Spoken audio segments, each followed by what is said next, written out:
Registration of Indian drugs यानी कि भारतीय में या भारत में बनी हुई निर्माण हुई दवाओं का अगर बाहर हमें निर्यात करना हो, एक्सपोर्ट करना हो, तो उसकी क्या प्रोसीजर है, उसके अंतर्गत की सारी डिटेल जानेंगे इस वीडियो के माध्यम से।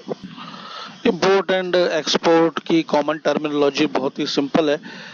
भारत में निर्मित हुए सभी उत्पाद या जो भी प्रोडक्ट्स हैं उनकी तरह से फार्मास्यूटिकल्स यानी कि दवाओं का भी आयात और निर्यात सभी दूसरे देशों में होता है। इसके लिए लेकिन फार्मास्यूटिकल जगत में एक स्टैंडर्ड डेफिनेशंस हैं जो कि आप अभी स्क्रीन के ऊपर देख रहे हैं।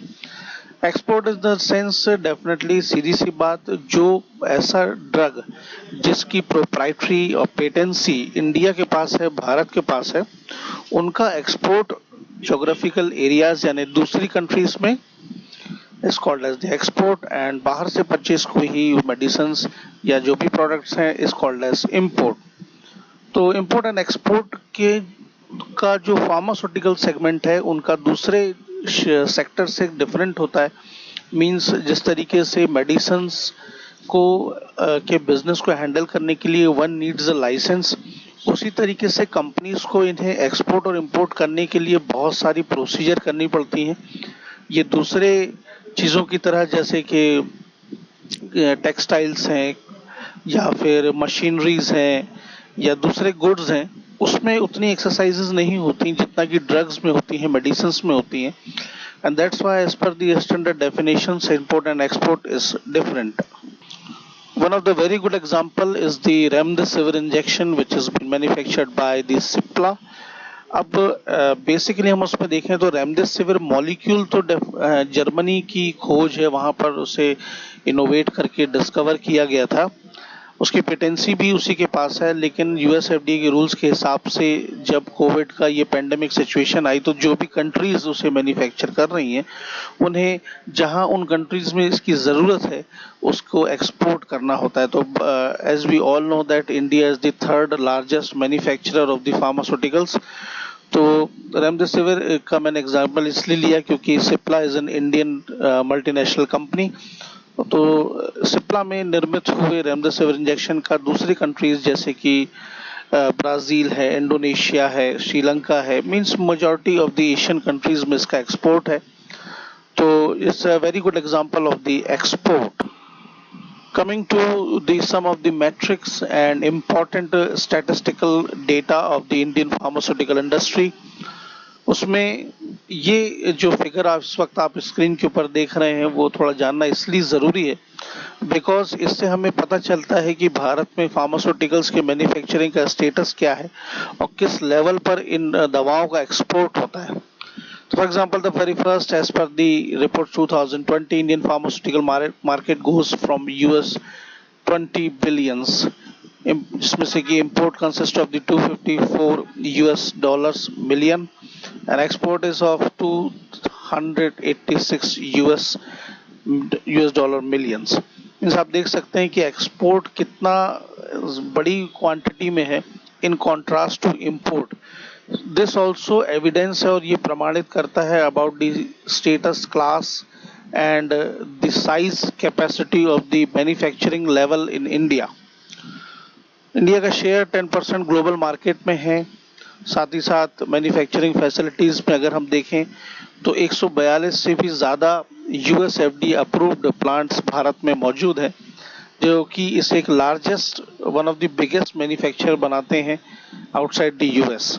डेफिनेटली यूएस एक बहुत बड़ा दवाओं का निर्माता है क्योंकि यूएसएफडी वहाँ पर मौजूद है, लेकिन भारत भी उसमें कहीं पीछे नहीं है। आज की तारीख में बहुत बड़े मेगा लेवल के ऊपर जहां पर निर्माण होता है और निर्यात भी होता है, जो कि इन आंकड़ों से आप देख सकते हैं। This is the short graphical presentation of last around 14 years of 2016 का, इस पे डेटा लास्ट 5 ईयर्स का नहीं डाला है, so which represents the export status of the pharmaceutical. Coming to the procedure यानी कि जो स्टेप्स हैं एक्सपोर्ट में होते हैं, तो इसको जानकारी लेने के पहले एक छोटा सा एग्जांपल से हम समझे कि मान लीजिए अगर आपको अपने शहर से किसी दूसरे शहर जाना है तो उसके लिए प्रोसीजर है।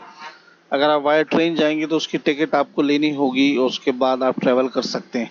या फिर अगर आपको कोरियर से कोई प्रोडक्ट एक शहर से दूसरे शहर भेजना है तो उसे कोरियर पे आपको पैक कराना होगा, स्लिप कटानी होगी, चार्जेस पे करने होंगे। इसके बाद आपको उसका एप्लीकेशन आईडी, जो ट्रैकिंग स्टेटस आईडी है वो मिलेगी, आप उसे ट्रैक भी कर सकते हैं। तो ठीक इसी तरह से मेडिसिन्स को भी अगर हमें एक्सपोर्ट करना है भारत के बाहर तो उसके बहुत सारे क्रिटिकल स्टेप्स होते हैं, जिसमें सबसे पहले indent banana. Indent in the sense कि जो भी आप भेजना चाहते हैं जितना गुड्स है उसका एक एप्लीकेशन, फिर उसके बाद उसकी लाइसेंस भी एक्सपोर्ट के लिए लगता है। जिस तरह से दवाओं के हर क्षेत्र में लाइसेंस की ज़रूरत होती है, चाहे मैन्युफैक्चरिंग हो चाहे उसकी सेलिंग हो, तो उसी तरह से लाइसेंस एक्सपोर्ट के लिए भी बनता है।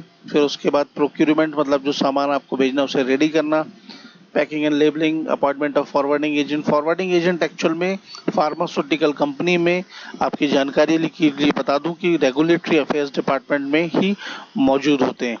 Then comes the dispatch of the goods, foreign customer permit, shipping order. ये मतलब सब इनको मैं ज़्यादा एक्सप्लेन नहीं कर रहा हूँ क्योंकि ये बहुत अंडरस्टैंडेबल टर्म्स हैं।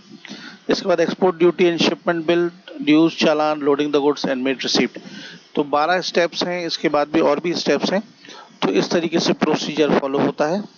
Then bill loading, marine insurance, forwarding agent advice, means दोनों ही कंट्रीज में जिनके बीच में ये एक्सपोर्ट इंपोर्ट हो रहा है वो दोनों ही कंपनी के जो रिसीवर है और जो द कंपनी जो डिस्पैचर है, दोनों की तरफ से फॉरवर्डिंग एजेंट का बहुत बड़ा रोल होता है, जो कि ये सारा डॉक्यूमेंटेशन काम इन 18 स्टेप्स में कंप्लीट करते हैं। So dear students, pharmaceutical products के एक्सपोर्ट के बारे में था ये एक इंट्रोडक्टिव वीडियो। इस वीडियो के माध्यम से हमने जाना उनकी परिचय के बारे में कि कैसे फार्मास्यूटिकल गुड्स का निर्यात कर सकते हैं भारत जैसे देश के बाहर, क्या स्टेप्स हैं, क्या प्रोसीजर हैं। आगे की वीडियो में हम इसके आने वाली डिटेल्स को देखेंगे। और यह वीडियो आपको अच्छा तो लाइक शेयर कीजिएगा and don't forget to subscribe the channel pressing the bell icon. Thank you.